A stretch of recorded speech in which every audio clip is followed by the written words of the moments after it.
দেখো আজকে লাঞ্চের থালিতে কি নিয়ে চলে এসেছি, পুরো নিরামিষ থালি আছে আজকে।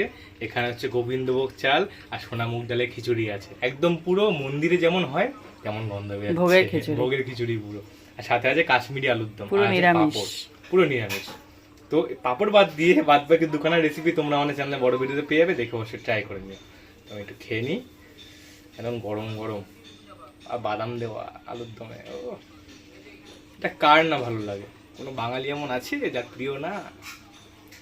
সব ফেলে খেতে ইচ্ছা করে।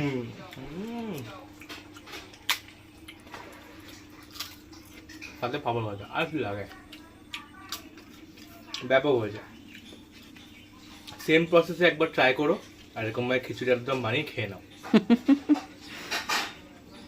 মিষ্টি বলতে বানিয়ে ভালো, নিরামিষ দিন বানিয়ে ভালো, অথবা বাড়িতে কোনো অনুষ্ঠান হয় তখন বানিয়ে খেলো। মন্দিরে ভোগ মনে পড়লে খেয়ে নিও। হ্যাঁ সত্যি সেম প্রসেস যেরকম বানানো হয়েছে ভিডিওতে বানাও। মন্দিরের ভোগ যদি না হয় তারপর এসে কমেন্ট করো।